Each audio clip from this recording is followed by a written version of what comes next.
What's the meaning of big time?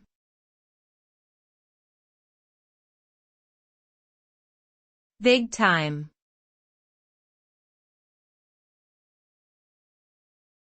Big time.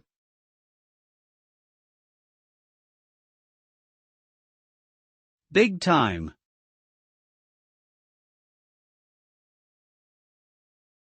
Big time.